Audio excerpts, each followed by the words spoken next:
Hey guys, so I'm here with Ziggy, and as you can see, he doesn't have hair in the back, and you see how light his back is compared to his front.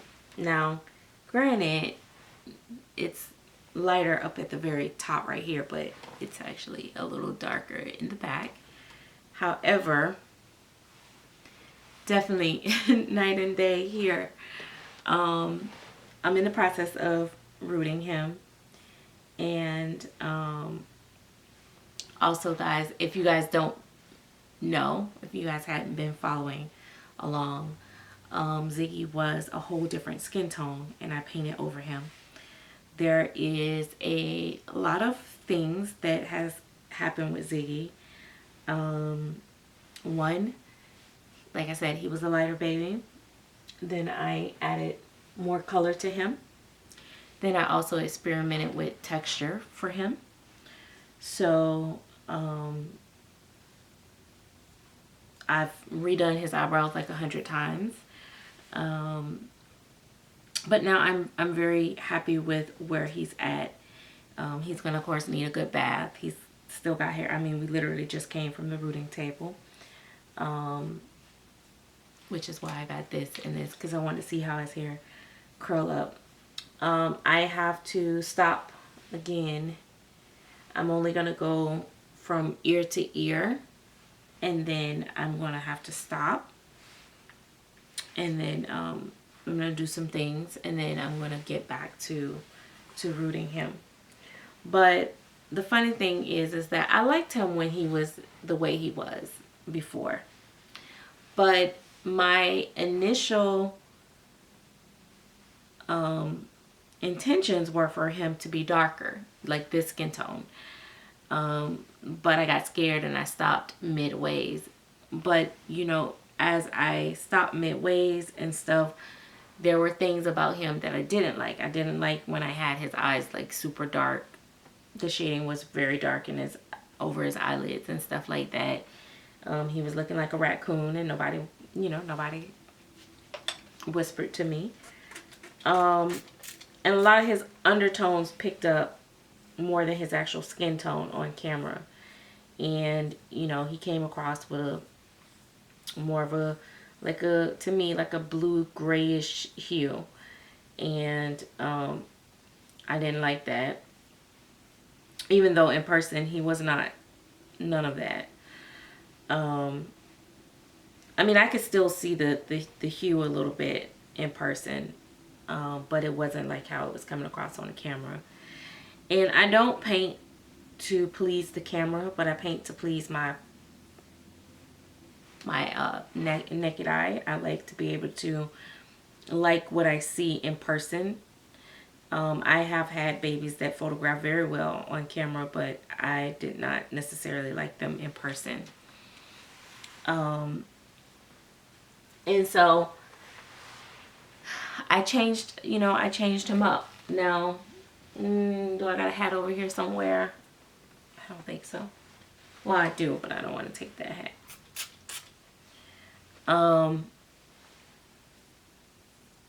But what I was going to tell you guys is that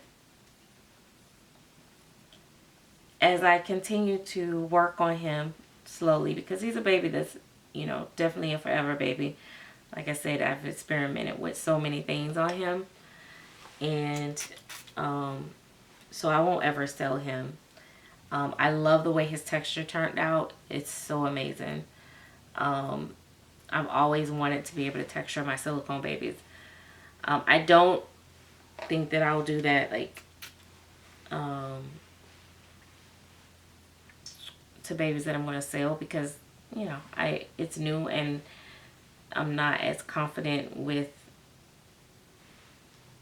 the process, or if people will actually like it like I like it. So anyway, I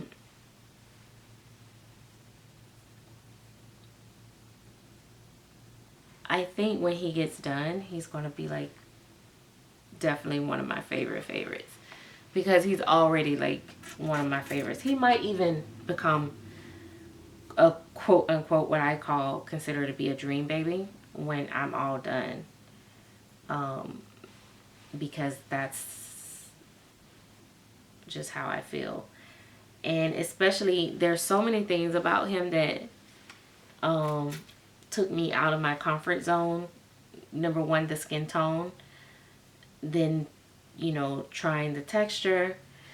Then I'm actually using this hair, which I'm going to do a video on the hair, on talking about mohair, because someone had asked that in the chatter box before I closed it, and I'm going to do a video on hair and show my hair, some of my hair supply, if you guys are interested in that.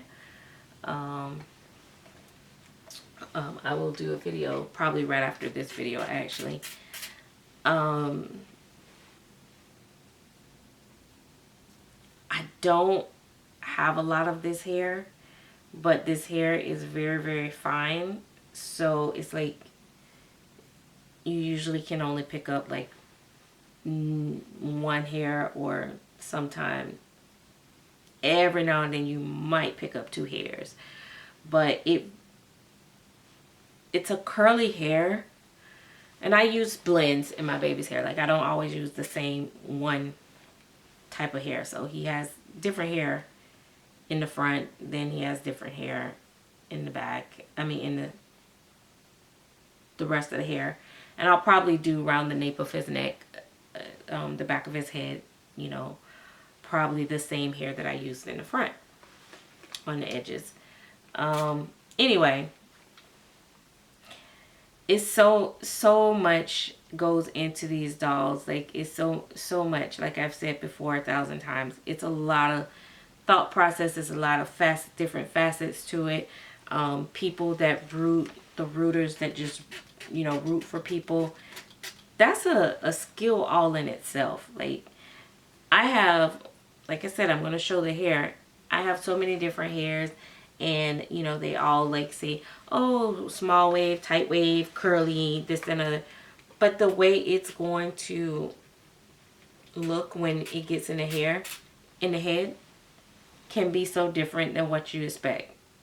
And I'm not experienced enough to know which hair is going to do what. I've tried to narrow it down, but even when I root out of the same pack of hair, it still tends to do something different. And it may be because maybe I'm rooting from a different end, or maybe because I cut it shorter, or maybe because I left it longer. I don't know. But it does totally different things for me. I don't know. So I think when people root, and they're rooters, and they're able to like master certain looks, and say, for instance, you like, oh, I want this type of hairstyle, and that person is able to get that exact hairstyle that you, that's a whole special skill all in itself. So I don't know, I've just began to like have so much respect for so many different people in this hobby, in this industry. There's people who paint dolls that come from other art areas in their life, and they're not necessarily they're not doll collectors, and some of them even think we're crazy. But this hobby is such a money grab. There's so many ways to make money, and good money, in this hobby, until we're drawing in all types of people. People from all different walks of life, all different areas of art. People that, you know, never touched a doll in their life is in this hobby. Because think about it. Let's think of some of all the, just starting from the basics. Let's start from the doll. You got some people that don't sculpt but can pour silicone.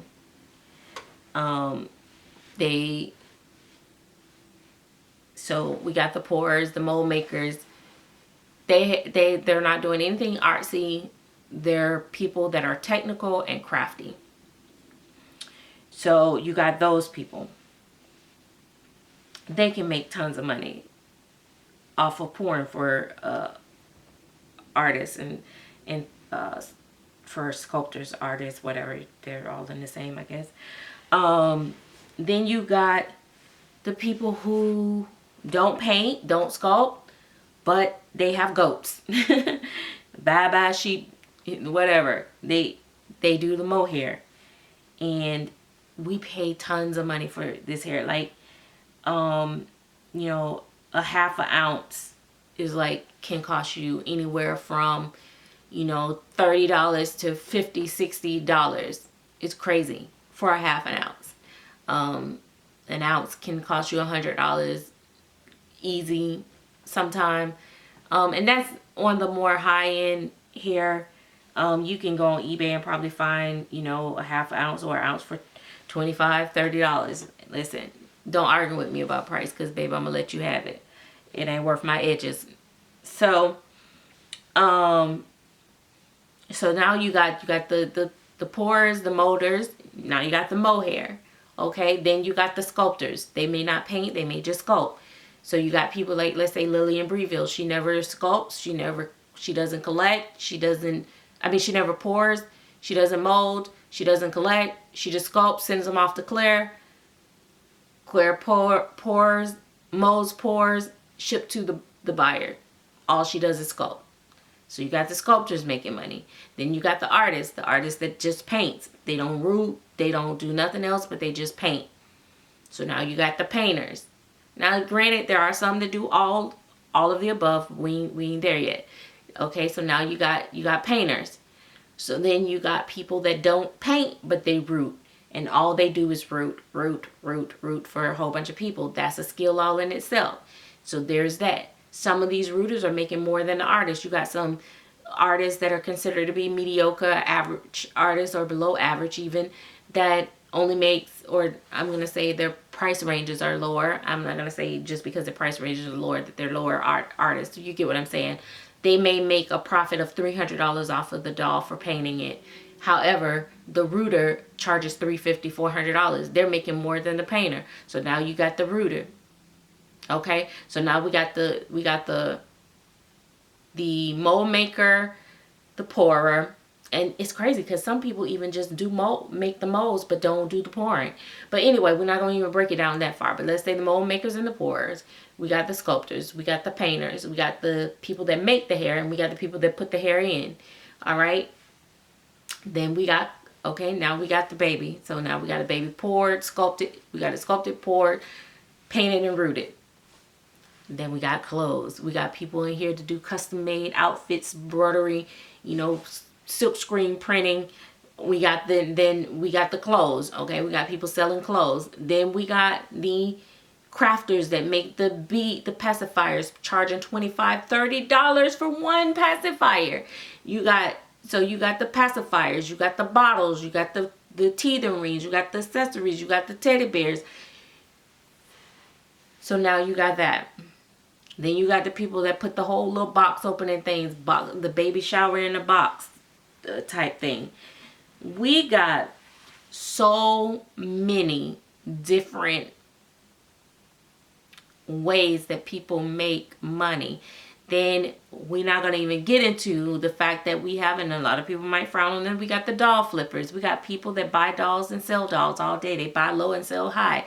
They buy a whole bunch of sold out kits, and they wait to everything die down and people can't get a hold of them, and then they make tons of money off of sold out kits. You got people that do videos, YouTube videos and stuff like that, and they just make money off of doing funny YouTube videos and, you know, crazy things. And we got that. We got the TikTokers. We got the Instagrammers that's getting paid. You can get paid off of Facebook now. You can get paid off of Instagram. You can get paid off of TikTok. You can get paid off of YouTube. We have so many. Oh, let's not forget the teachers. We got the people that's going to teach you how to paint. People who are going to teach you how to root. People who are going to teach you, and that's vinyl and, you know, silicone, whatever.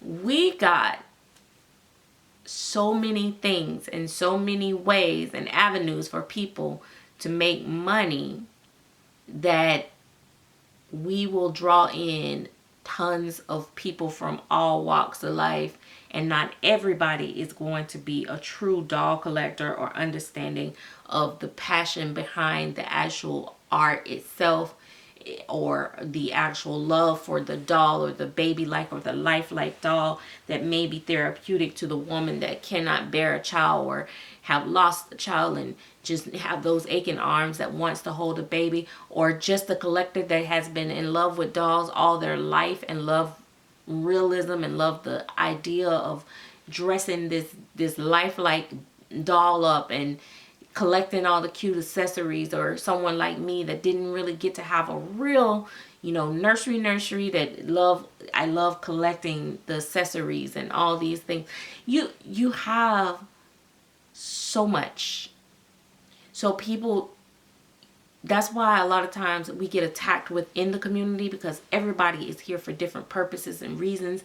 And so sometimes it doesn't be as cohesive. And that's why when people say find your circle, not a clique, but your circle of friends and like-minded people, and that you want to socialize with and interact with, is important, because sometimes this hobby can be draining, and it can be just as negative as it can be positive if you are not surrounded by the people that have the same mindset and that are here for similar purposes as you. You're not going to agree with nobody 100%, but this hobby brings a lot.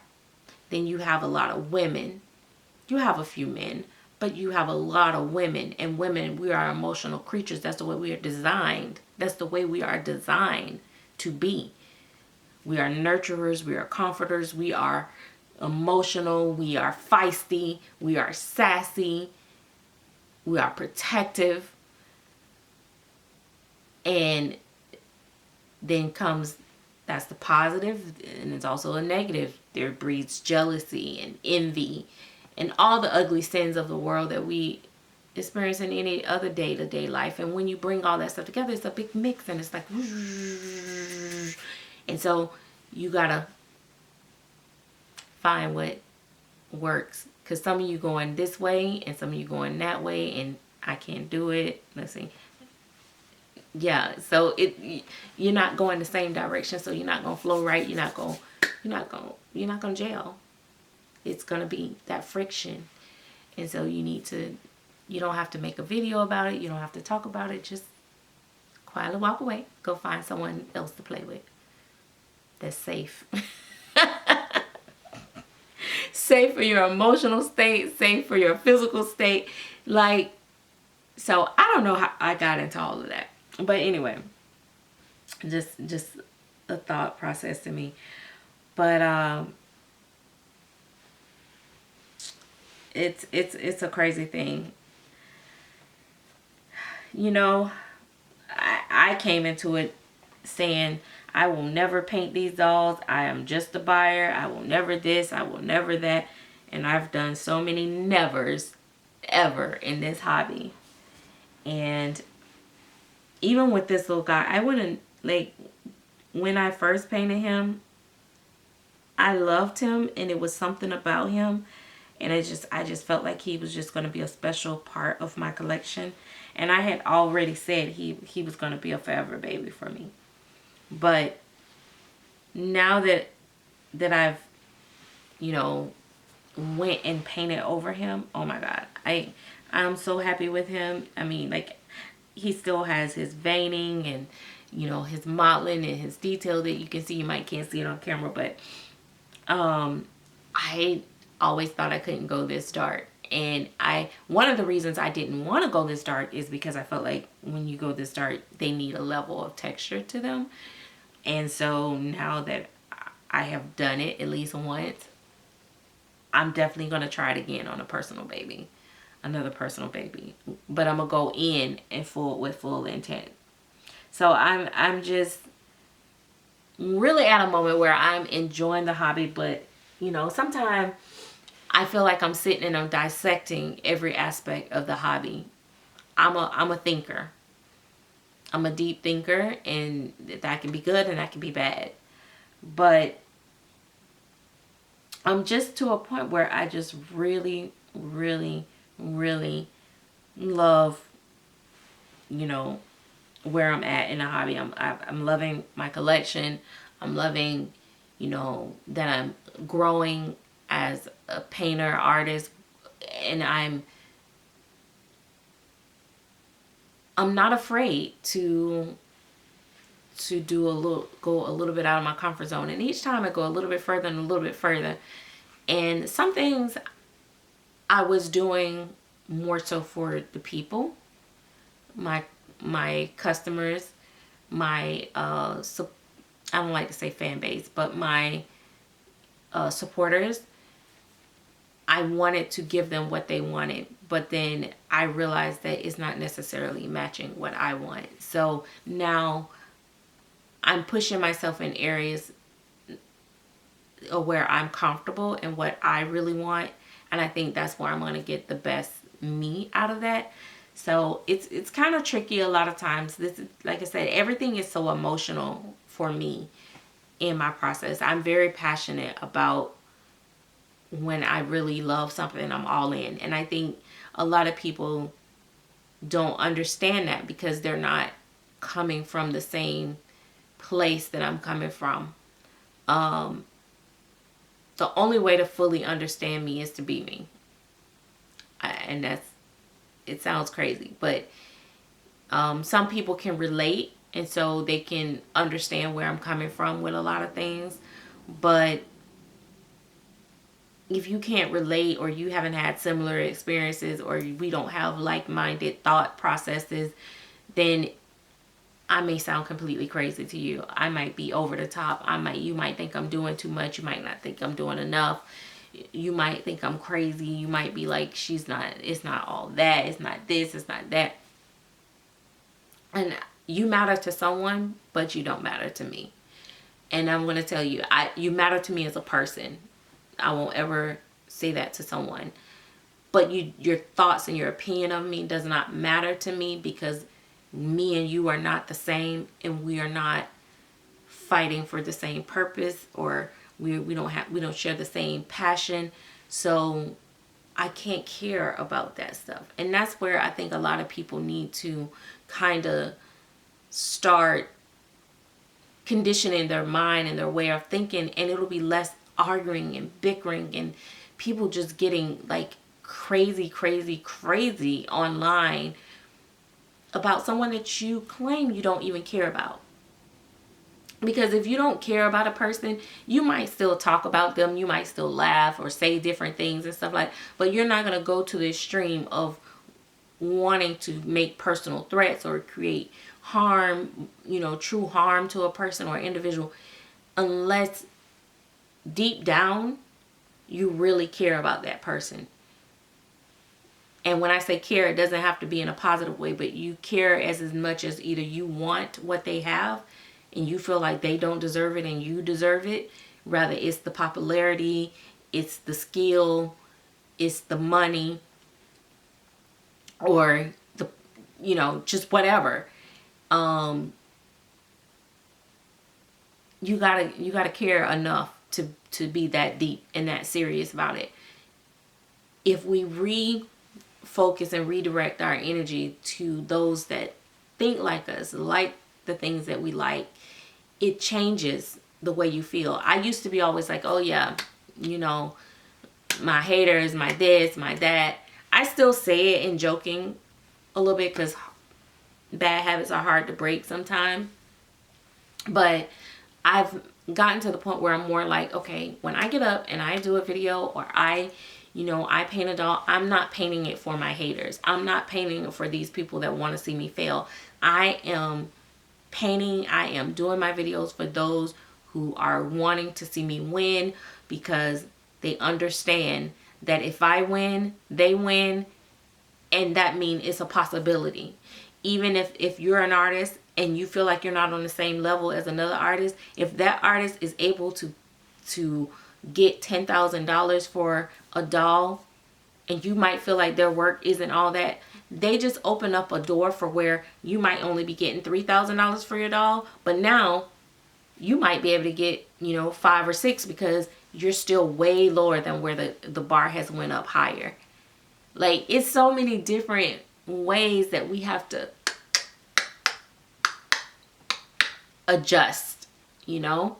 Anyway, this video is too long. I've talked about too much, probably said stuff that just doesn't make sense. Sometimes I just be all in my head. I don't complete sentences or thoughts, and you know, it's just who I am. But anyway, this is Ziggy. I'm gonna take him and I'm gonna do a video with the mohair, and I'll probably have him in there so you guys might get to see him a little closer.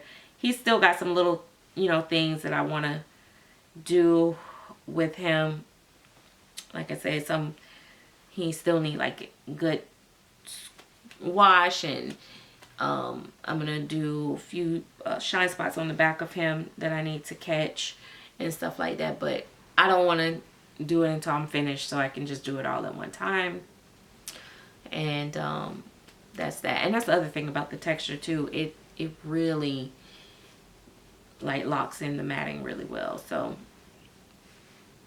anyway, we'll talk later. Bye bye.